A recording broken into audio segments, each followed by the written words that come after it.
there's many things to be concerned about with West Ham's performance against Crystal Palace. But I felt one of them was that I liked the starting lineup. I liked the inclusion of a lot of the newer players. So I thought when I saw that there was an attack, not just an attack in shape, but there was an attacking intent in the starting 11 that David Moyes chose. I was particularly pleased to see Paqueta playing with Benrahma in the same team, and particularly with Scamacca. Now, I'll cast your mind back. This is an interview that either Scamacca or maybe Scamacca's representatives did with The Athletic a couple of days ago, and they very much said that he felt isolated. He wanted more supply. He was missing Paqueta, was the general... I guess the general summary from the article.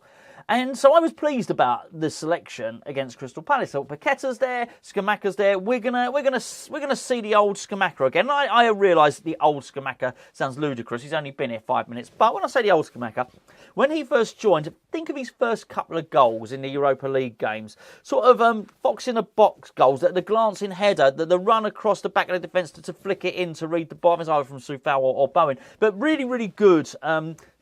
Good movements from the striker. Then I started to see a bit more of him. Obviously, he's scored some other goals since then, some more spectacular goals. But I thought they were quite important because he looked lively. He looked on his toes.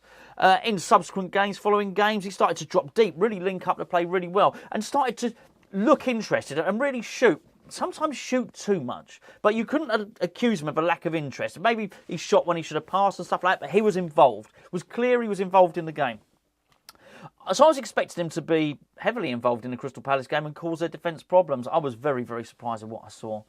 He didn't look interested at all. He wasn't making those darting runs, and it was a major concern. Look, it's not just him. I do start to wonder if a lot of the new players that we've signed are losing faith, losing form, losing interest, whatever. Look at Thilo Kehrer. Thilo Kehrer started off like a steam train in his West Ham career. I mean, he looked absolutely brilliant. A snip at 10 million. Now he doesn't seem to have much confidence, and he's full of mistakes. So it's hard to make the case that the new players are working out massively well. And I'm aware it's just, you're looking at Crystal Palace here, but actually when you look at West Ham are in the league, third of the season in, it's not looking too great. Anyway, those are my opinions of it. However, I might sometimes get it wrong. So whilst I might not have thought that Scamacca was particularly effective, that he was making the runs, that he was looking dangerous, that's just me with my emotional response after the game or a couple of days after the game. So what we've done is we've got our resident statistics expert to have a look at it for us. Now, if you're a patron of ours, then you'll know Jack. Jack, of course, is part of our Hammerlytics podcast. I don't know why that's so difficult to say. Our Hammerlytics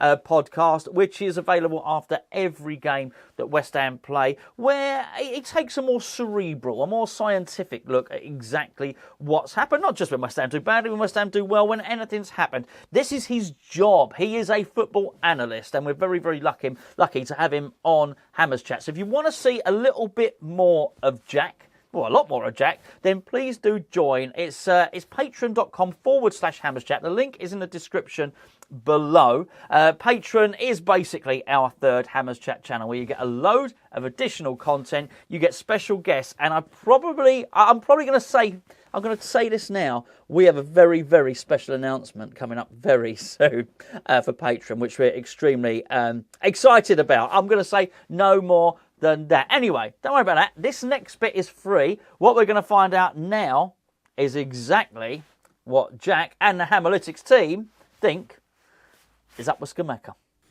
You've got two things going on here. One, which is that everyone has been able to identify the system isn't properly supporting him. So that's the first thing. I think it's really important to separate these two things out from each other, because they're two separate issues, and you need to be able to diagnose them both.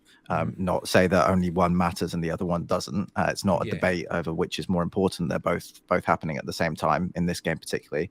The system doesn't properly support him. The way he played didn't properly support him. You haven't got possession or control of the game, so that doesn't allow him to be as involved in the way that he wants to.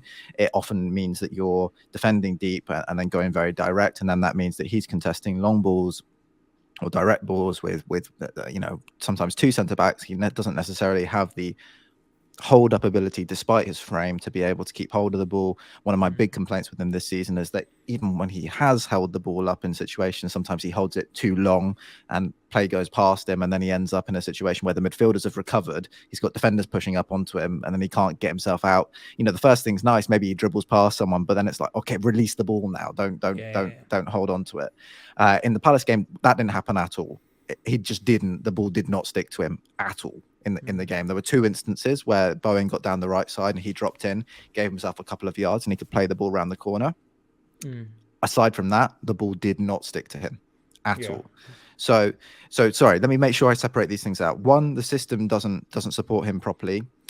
You want to have more possession in the match, and you want to have a little bit more control of the game. You want to be able to play the game more around the opposition's penalty area, get him into advanced positions, generate chances for him. You don't want him to be chasing things down and trying to spearhead counters. We spoke about this right at the start of the season.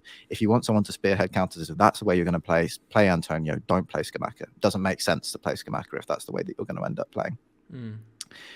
When you spent that much money, you need to generate a system that properly supports someone that plays in that way. Obviously, the idea was that Paquetá would come in and be able to help that. You have to kind of transition in terms of as a side more generally, though, to get those two players operating at their best level.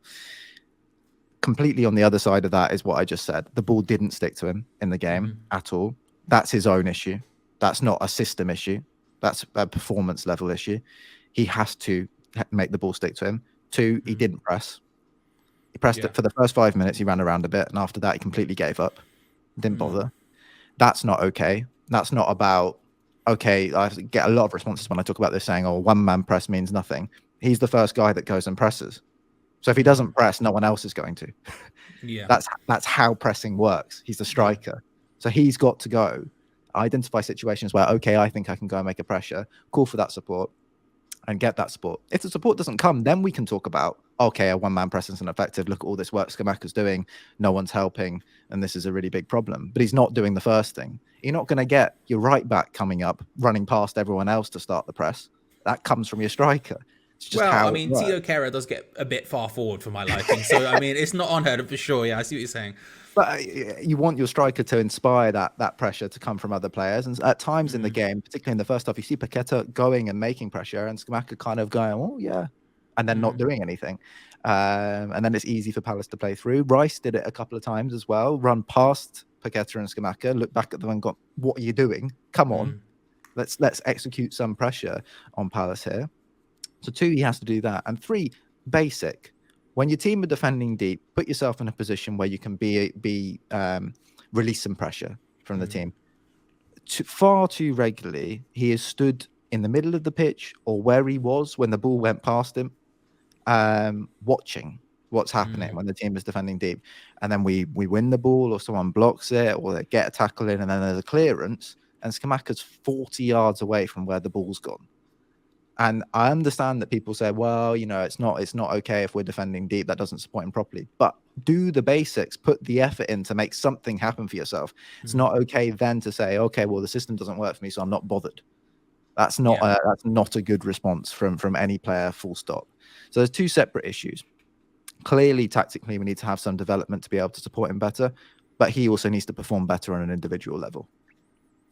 Is there a tactical reason in general, from a West Ham perspective, that would stop him from doing specific selfless runs? Right, we've spoken about in the past about the idea of, say, one of the differences between him and Mikel Antonio is Mikel Antonio is just constantly making these kind of selfless runs. Now, whether he knows he's doing it selflessly or not, I don't know, but he's making the runs regardless, and that's creating space for other people. And also, look, I'm annoyed he gave the ball away yesterday. I'm going to say no. Look, he makes these runs, and that gives space for people like Jarrod Bowen coming through the centre and all these kind of things.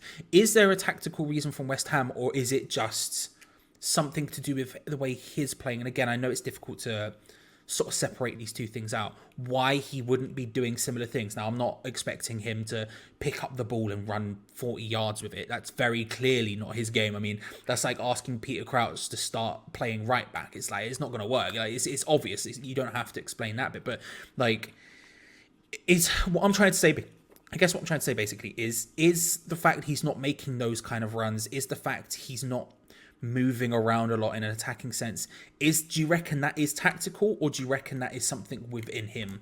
Because I thought it was obvious. I think it's very clear the difference between the two when Antonio gets subbed on, right? You all of a sudden you see that movement that he doesn't do. Is that the evolution that we've spoken about a lot? This idea of West Ham are evolving into something a little bit different, a bit more possession, a bit more whatever, or is that purely him? If that question makes any sense whatsoever. For me, it's purely him. I think he has a way of playing where the game moves around him, and the way that he moves is where am I most likely to get the ball? Where am I most likely to get into a situation where I'm on the ball, I'm facing forwards, and I can take a shot? So a lot of the time you'll see him drop behind attacks rather than getting himself into the box, so that when the ball comes out after an attack finishes, he's there to have a pop from 25 yards or 30 yards. Yeah. That's not an optimal way to be able to generate chances for other people. You've seen other people's generation for other people's chances maybe dropping off a little bit when he's in the team. He's not, and we talked about this, I think it was not last week, maybe the week before. No, it would have been last week with the Benrahma beating Casemiro, doing the roulette, and then Scamacca watching Benrahma dribble the ball past him and actually moving backwards rather than moving forwards to generate some room for Benrahma to then be able to attack the box. I think that's more within him and more just how he, sees the game and where he wants to get his opportunities. He's not necessarily going to make a run away from the ball. So that there's more room for someone else because, where's my chance in that? And I don't think that's selfishness. I just think that's how he's played to this point. He's a very good player, scored lots of goals from distance. And then secondarily, I think maybe the other stuff, in terms of clearances and stuff like that, I think that is more just a bit of laziness, a lack of awareness, not paying attention as such. The Antonio thing, obviously he torpedoes the chance himself in the last minute, but it's created because he chases down a clearance, shoulder charges Gahey, wins that duel, and then he's away. Scamacca's got that. I do not subscribe to the idea that Scamacca isn't a big guy and can't throw himself about a bit and maybe win something from a clearance. He's got that. He should have that. He's just not bothering to put the effort in to chase things down. And ultimately, those are the kind of things you just have to do. It's not, for me, that's just non-negotiable from a striker. You want them to be putting that level of effort in to try and create something.